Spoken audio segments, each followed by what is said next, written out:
कैसी चल रही है आप लोगों की होली की तैयारी? हर तरीके की प्रिपरेशन डन है?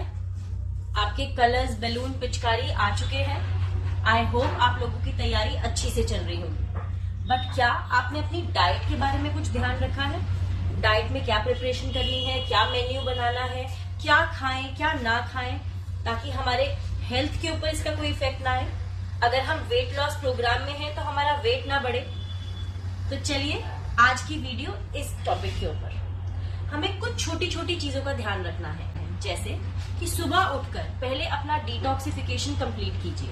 डिटॉक्सिफिकेशन मतलब दिन की शुरुआत पानी के साथ कीजिए। उसके बाद आंवला शॉट या हल्दी शॉट या घी शॉट या ब्लैक कॉफी शॉट से अपने दिन की शुरुआत कीजिए। अगर आपको होली एंजॉय करनी है तो अपने ब्रेकफास्ट को एनरिच्ड विद फाइबर रखिए। फाइबर माने या तो एक बड़ा ग्लास बीटरूट मोइतो का लीजिए, या ग्रीन जूस पीजिए, या एक बोल भर के पपाया खाइए, या सौते वेजिटेबल से अपने दिन की शुरुआत कीजिए। ये हम क्यों कर रहे हैं? आपके दिमाग में जरूर ये क्वेश्चन आना होगा। आपको लग रहा होगा कि मैं क्यों ब्रेकफास्ट में सिर्फ फाइबर से अपना दिन की शुरुआत करूं?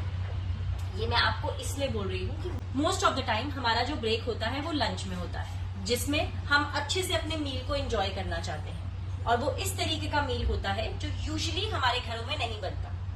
तो चलिए आज कुछ मेन्यू डिसाइड कर लिया जाए। आपको अपने लंच के अंदर प्रेफरेंस जिन चीजों को देनी है, ये मेरी आपको एक गाइडलाइंस है।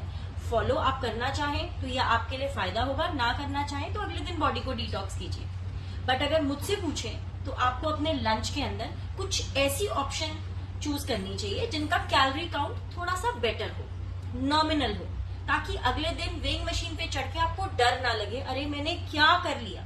तो अपने लंच की जो ऑप्शंस हैं उसमें नंबर 1 ऑप्शन जो आप ले सकते हैं वो है मटरा कुलचा या पाव भाजी। अब ये हेल्दी कैसे हुआ मैम? पाव भी तो मैदे से बना होगा, कुलचा भी तो मैदे से बना होगा। तो हम थोड़ा सा उसको बेटर करके आटा कुलचा या आटा पाव में कन्वर्ट कर सकते हैं। हम अपने लंच में, अगर आपके घर में छोले पूरी, आलू पूरी इस तरीके के मेन्यू है, तो हम आलू के साथ रोटी या छोले के साथ ब्रेड ले सकते हैं। अब माइंड में ये ख्याल आ रहा होगा, हम होली वाले दिन ब्रेड या रोटी क्यों खाएं? ब्रेड और रोटी इसलिए खाइए कि आपकी बॉडी के अंदर ऑयल का इन्फ्यूजन कम से कम हो। बट अगर मन बेईमान हुआ है और खाना ही पूरी है तो रिस्ट्रिक्ट करिए उसकी क्वांटिटी। जितनी कटोरी आप छोले या आलू के लेंगे उससे डबल कटोरी आप सैलेड की लेंगे, ताकि सैलेड अंदर जाके अपना काम करता रहे और आपकी क्लिंजिंग बरकरार रहे। 2 पूरी से ऊपर आपको पूरी का इंटेक नहीं करना है। अब उसका साइज नहीं बढ़ा देना है। अगर मैंने 2 पूरी बोला है, बेटर ऑप्शन अगर मैं आपको एक और बताऊं तो आप राइस ले सकते हैं। राइस जो है वो इजीली डाइजेस्ट भी हो जाता है और उसका डाइजेशन लेवल जो है वो बेटर रहता है, और उसके बाद उसकी क्लीनिंग बेटर हो सकती है शाम में, अगर आप पूरी की जगह राइस का ऑप्शन करेंगे। अब छोटी छोटी चीजें जो आपको ध्यान रखनी है। ऑप्टिकल इल्यूजन का नाम आपने सुना है? ऑप्टिकल इल्यूजन माने कि आप जितना देखते हैं आपको वही सही लगता है। तो अपनी प्लेट का साइज छोटा कर दीजिए। छोटी प्लेट जल्दी फिल्ड अप लगती है और उसमें रखा हुआ खाना हमें भूख जो है वो ज्यादा बढ़ाता नहीं है। हमें लगता है हमने पेट भर के खाना खा लिया। तो अपनी प्लेट का साइज छोटा रखिए, अपनी कटोरी का साइज छोटा रखिए, ताकि आपको ये लगे, ये इल्यूजन हो कि I have eaten properly. What after that? Again आपको अपना ये ध्यान रखना है कि लंच के बाद अगर हमने कुछ ऐसे मील्स लिए हैं वो जो हमारी डाइट में यूजुअली नहीं होते, तो आप उसके बाद अच्छी क्वांटिटी में वार्म वाटर पीजिए। उसके बाद a cup of green tea पीजिए, ताकि आपके टॉक्सिन्स बॉडी में से रिलीज हो सके। शाम का डिनर आपका लाइट होना चाहिए, क्योंकि हमने वो खा लिया है जो हम खाना चाहते थे लंच में, तो हमें डिनर को बैलेंस करना चाहिए। अब डिनर में हम क्या ऑप्शन ले सकते हैं? या बेस्ट ऑप्शन अगर मैं आपको बताऊं तो have a bowl of soup, smoothie, या फिर हम ले सकते हैं एक छोटी कटोरी वेजिटेबल दलिया। या अगर आपको ऐसा लग रहा है मेरा लंच थोड़ा सा लेट हुआ है और मुझे भूख नहीं है, तो अगेन बोल ऑफ पपीता। इन सब चीजों से आपकी कैलोरी मेंटेनेंस हो जाती है, आपकी कैलोरी काउंट बढ़ती नहीं है।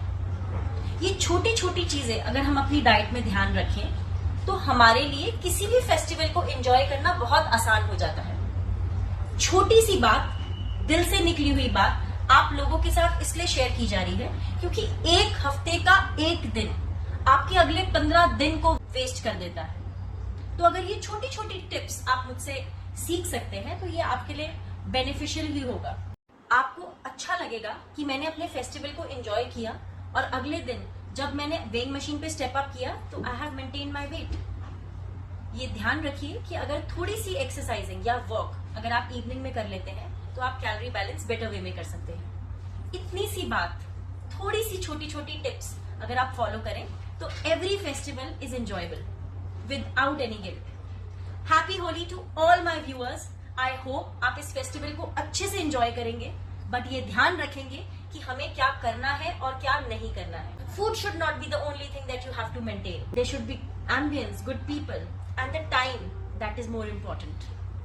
Thank you everyone. I hope आप लोगों को मेरी दी हुई टिप्स समझ आई होंगी और आप अपने फेस्टिवल को बहुत अच्छे से एंजॉय करेंगे। Happy Holi to all of you.